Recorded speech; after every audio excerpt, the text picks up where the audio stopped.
Hola, bienvenidos a Tiempo de Letras. Hoy estaremos con el profesor Juan Hasler, profesor jubilado de la Universidad del Valle. Él nos hablará sobre el libro El misterioso mundo del indio. Su autor se nos presenta así. Estoy sentado al pie del hito, en la mitad del camino del hombre prehistórico, en su avance de norte a sur. Muchos enigmas y curiosidades jalonan este camino y esos parajes. Recorrí algunos de ellos y trajiné algunos de sus misterios, desde la tierra de los Olmecas hasta la barranca de Uspallacta y la verde isla de Tierra de Fuego. De ello escribo y comento aquí. Bienvenido, profesor Hasler. ¿Te gustó? Profesor, cuéntenos en qué año escribió usted este libro. Creo que en 1974, 76, no me acuerdo, lo escribí en Popayán. Bueno, ¿cuál es el contenido del libro? Son 22 estudios acerca de la cultura indígena o india, empezando geográficamente distribuidos, empezando de Popayán, donde lo escribí, hasta la Tierra del Fuego, donde no estuve, pero acerca de lo cual, de toda la región, leí mucho. Profesor Hasler, ¿por qué ha titulado usted el libro Por el misterioso mundo del indio? Bueno, es un título que trata de captar la atención del gran público. Algunos me lo han criticado, me han puesto cara fea, ¿no? ¿Qué es eso? Debió haberlo puesto un nombre más serio, científico, 22 estudios de caso o cosas por el estilo. Pero yo creo que para lo que se busca ahí es lo más adecuado.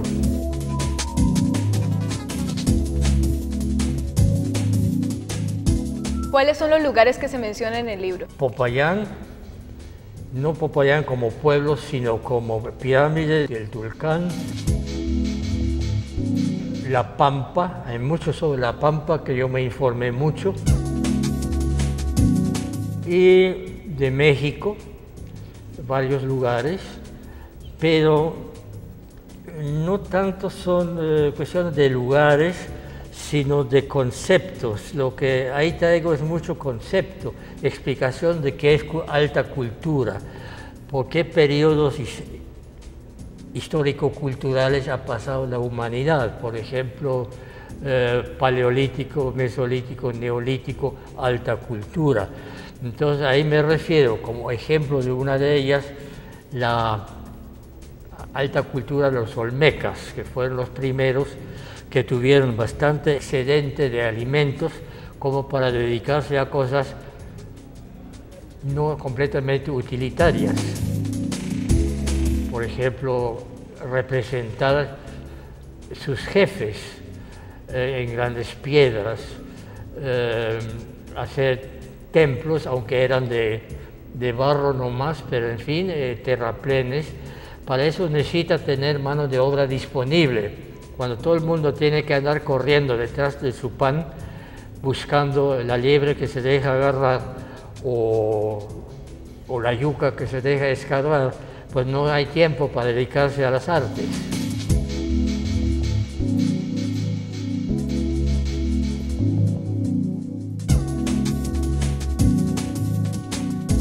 Los estudios de sustrato se pueden realizar dentro de un mismo idioma. Los dos dialectos nahuas que hubo antiguamente terminaron por entrar en contacto en la religión lacustre central. ¿Cuáles eran esos dialectos de los nahuas? La Ciudad de México estaba en una laguna. Solo podía llegarse en barco o en una calzada que habían hecho sobrelevada. Entonces, esa es la región lacustre. Era muy grande, había mucho pez, mucha ave acuática y propiamente en un momento dado era todo el centro del valle. ¿Cómo llegan esos dos idiomas de los nahuas a ese lugar? Pues los idiomas yuto-nahuas, que están en el estado de Utah en Estados Unidos, el noroeste de México, tienen una expresión más sureñas que son los nahuas. La leyenda dice que salieron de una cueva que se llamaba Chicomostoc. Desde luego esa es pura explicación mítica. El caso es que avanzan hacia el sur, posiblemente por presión de donde estaban y en busca de otras tierras. Entonces llegan al centro de México y se establecen en la región lacustre.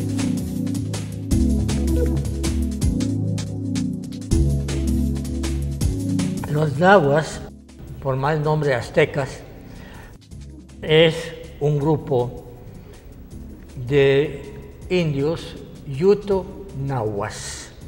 Es decir, sus parientes están en Utah, en Estados Unidos, ahí hay muchos. Después hay algunos grupos yuto-nahuas en el norte de México y finalmente los nahuas son los más sureños. Y la forma más sureña de los nahuas se llama pipil, es la variante que se habla en América Central.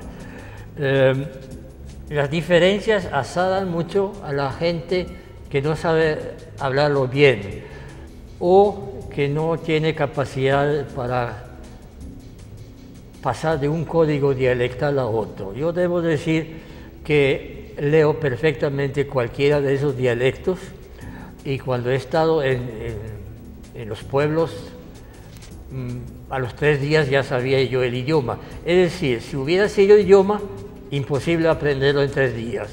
A los 3 días sí sabe uno qué sonido reemplazar por cuál y cuáles son las palabras principales que son diferentes y uno ya se entiende a los 3 días, si es que sabe el idioma, claro.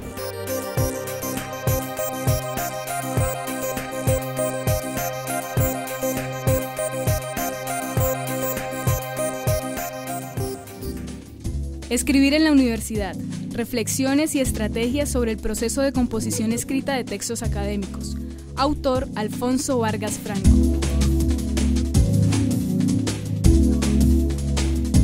El libro ofrece a profesores y estudiantes universitarios una revisión de las más recientes investigaciones sobre los procesos de composición escrita.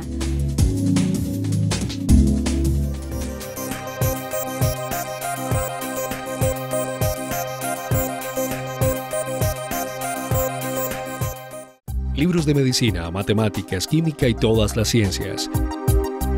Libros de historia, sociología, música, pintura y las otras artes y humanidades, además de novela, poesía, cuento y todos los géneros literarios. En la editorial de la Universidad del Valle encuentras todo el conocimiento que necesitas. Editorial de la Universidad del Valle.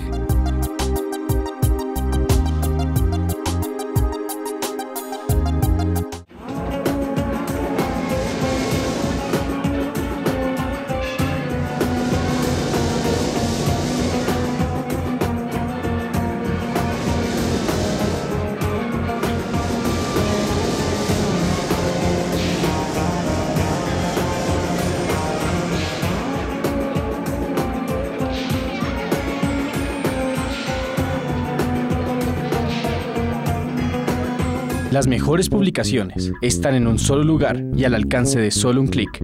La librería de la U.com le ofrece más de 14.000 títulos de 70 editoriales. Reciba en cualquier lugar el libro que necesite cuando usted lo necesite.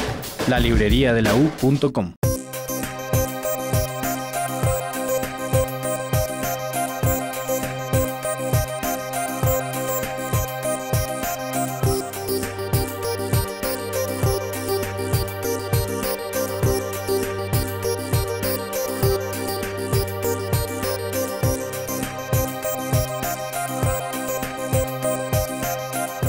Tiempo de letras. Viernes 9 p.m., domingos 8 p.m. Las mejores publicaciones están en un solo lugar y al alcance de solo un clic. La librería de la U.com le ofrece más de 14.000 títulos de 70 editoriales. Reciba en cualquier lugar el libro que necesite cuando usted lo necesite. La librería de la U.com. Libros de medicina, matemáticas, química y todas las ciencias.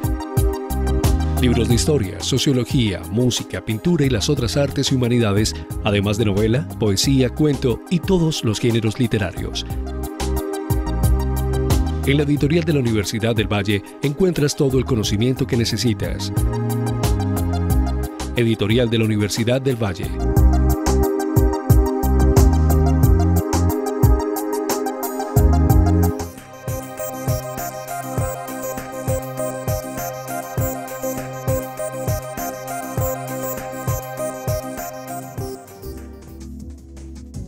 Psicología comunitaria de la convivencia, autor Carlos Arango Calat. En este libro se describe el desarrollo como psicólogo comunitario de su autor, mostrando las facetas profesional, investigadora, crítica y reflexiva.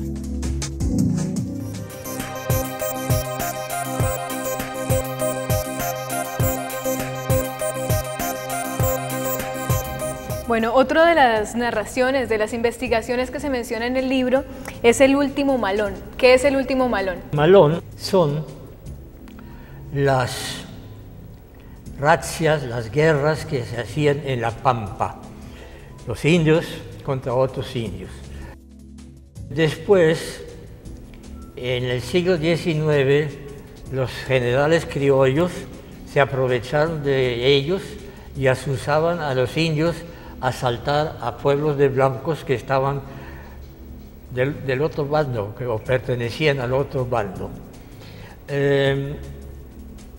También durante la colonia usaban los malones los españoles para hacer entradas contra los indios, robarse las muchachas para tener servidumbre gratis y cosas así. Finalmente se vuelve en el último tiempo al concepto original, que es hacer una guerra. Y el último malón, hay un testigo que fue interrogado por un señor y anotó toda la historia del malón. Fue un levantamiento en contra de Buenos Aires. Y es bastante interesante porque hicieron incluso sacrificios humanos. Apenas 3, pero peor es nada, ¿no? Y en cualquier accidente de tránsito, en cualquier ciudad o en cualquier país, hay docenas y docenas de muertos al día, de modo que los 3 huincas, los 3 blancos que sacrificaron, no fue gran cosa.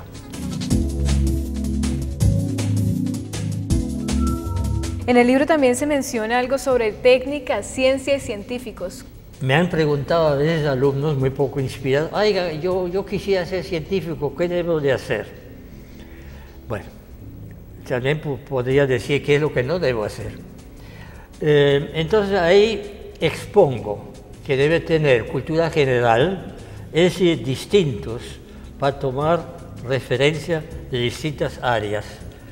Debe saber extraer información de esas partes. Importante, el investigador debe ser innovador. ¿Y cómo se hace la innovación? Con algo de fantasía. Si no tiene fantasía está perdido. Pero si prevalece la fantasía tampoco sirve. La fantasía debe estar controlada por el conocimiento técnico, por la camisa de fuerza si se quiere, para mantener a raya la fantasía, para que no se desboque como un caballo que mordió el freno. ¿Cuáles fueron las experiencias o las dificultades más relevantes de esos espacios, de esos lugares donde usted estuvo? No hay dificultades. Uno va aprendiendo a adaptarse al medio. Por ejemplo, un libro que escribí, un libro de texto, estando en Argentina, explico que uno debe llegar al pueblo, o sea, a la aldea, pues no disfrazado de indio, porque uno no es indio, pero sí de lugareño, no ir con una mochila de 20.000 colores o roja o cosas así, o fluorescente, sino con como va la gente, o como iba en esa época, una caja de cartón amarrada con cabulla. Entonces, haciendo esto y adaptándose, sin tratar de aislarse, tratando de comprender la gente, pues no hay dificultad.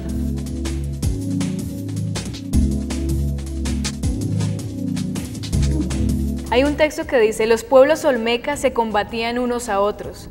Esto lo demuestra la mala suerte que les cupo los chatos y cachetones, caciques de la Venta, Tap y Tres Zapotes, quienes tenían afición por retratar su visca belleza facial en piedras más o menos redondas o disquiformes, de 1,5 metros a 2,5 metros de alto. Esas piezas estaban sobre terraplenes, o sea, sobre pirámides truncas, pues no sé cuántos metros tendrían, pues eso nadie lo sabe, si 3 metros o 5 metros, ahí estaban puestas.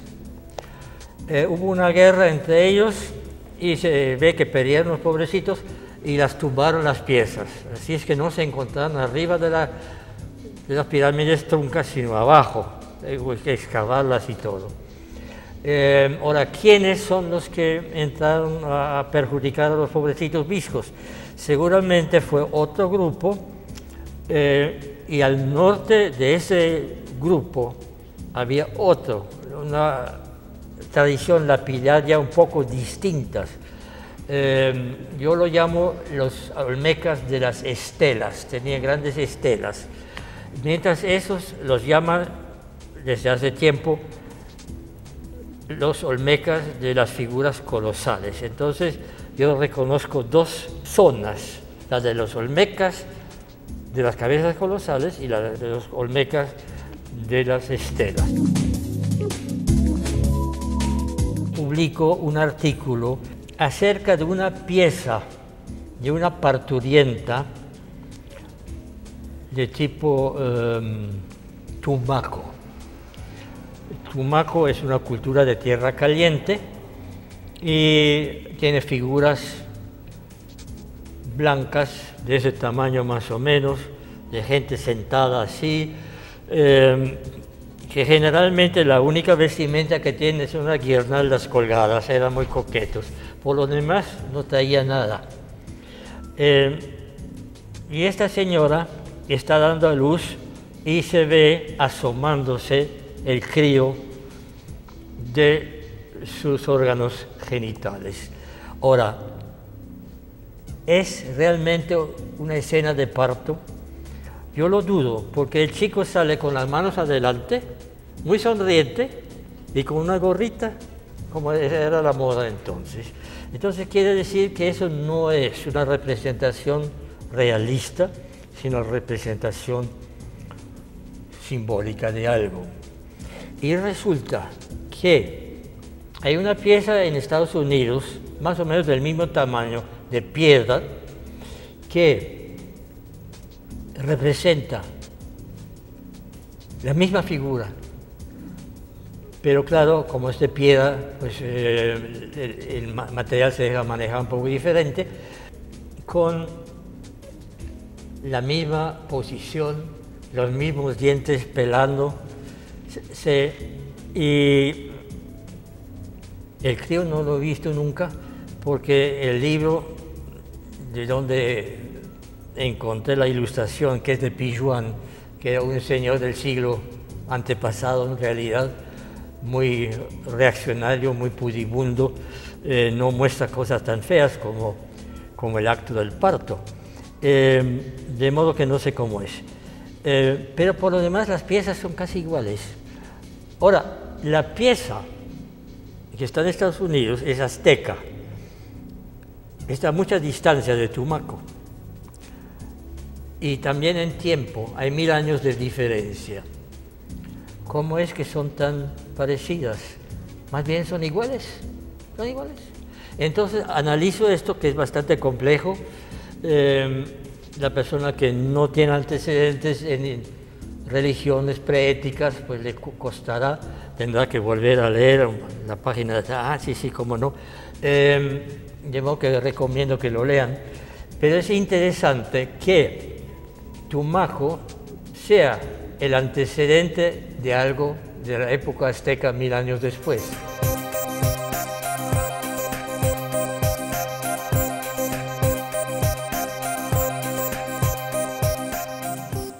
Herramientas básicas del actor aplicadas al teatro de títeres. Pestalozzi Parra Perdomo es su autor. Se resalta en esta obra la importancia del conocimiento y el dominio de las herramientas básicas de la actuación y cómo éstas dimensionan el arte de los títeres y desde luego el oficio del actor como eje fundamental del hecho escénico.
Tiempo de Letras. Viernes 9 p.m., domingos 8 p.m. Las mejores publicaciones están en un solo lugar y al alcance de solo un clic. La librería de la U.com le ofrece más de 14.000 títulos de 70 editoriales. Reciba en cualquier lugar el libro que necesite, cuando usted lo necesite. La librería de la U.com. Libros de medicina, matemáticas, química y todas las ciencias. Libros de historia, sociología, música, pintura y las otras artes y humanidades, además de novela, poesía, cuento y todos los géneros literarios. En la editorial de la Universidad del Valle encuentras todo el conocimiento que necesitas. Editorial de la Universidad del Valle.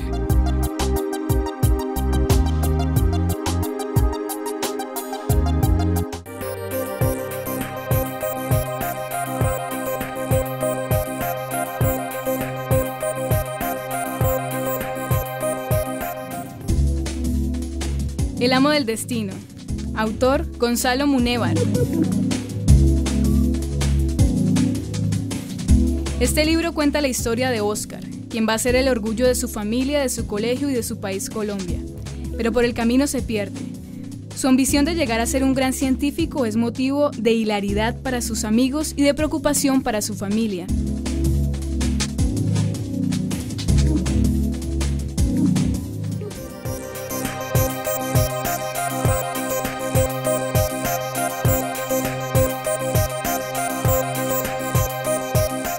Estudié en la Escuela Nacional de Antropología e Historia en México. Después trabajé 15 años en Veracruz y tuve ocasión de ir a Alemania a hacer el doctorado. Llevé mi tesis hecha en español y allá la traduje, o la hice traducir y me gradué allá.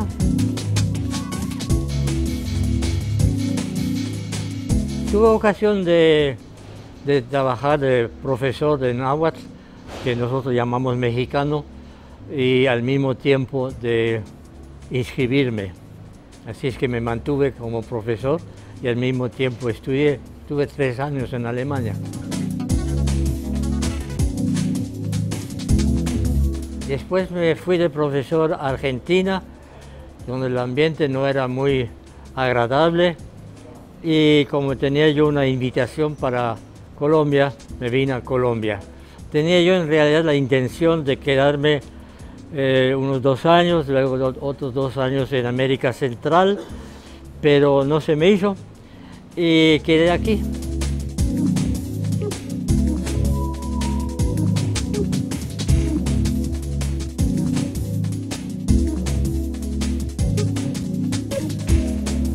Mala. Pues por la dictadura militar, ¿no? No pude hacer investigación, simplemente no se puede trabajar. En un ambiente opresivo no se puede trabajar y no lo dejan a uno salir al campo, etc. No tiene caso hablar de eso.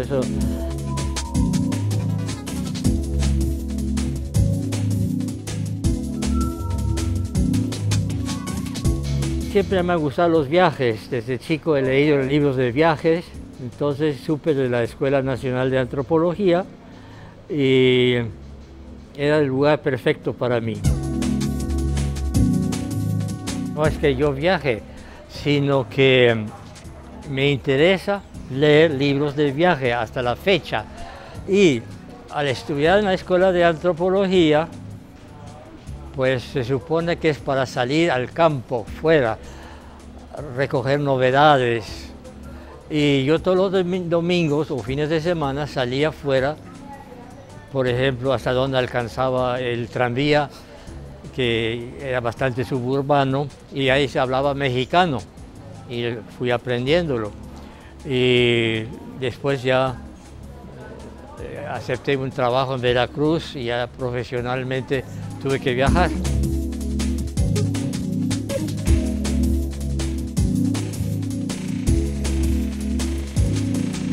Varios libros, ¿no? Muchos apuntes.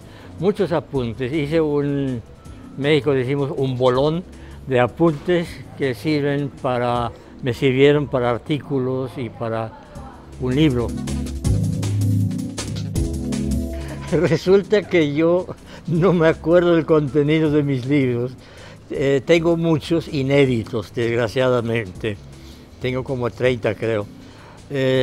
Y no me acuerdo sus contenidos, tanto así que tuve que hacerme una lista y meter en una carpeta que dice contenidos, para recordar qué es lo que hay adentro y sobre todo para recordar en cuál libro está qué cosa.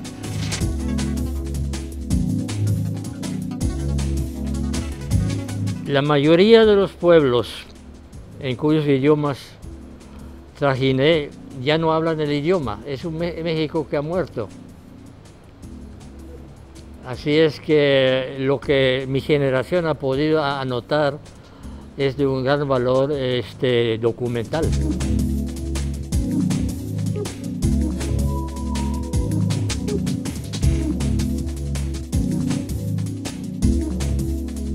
La importancia, ninguna importancia tiene. Si no hay antropólogos es igual.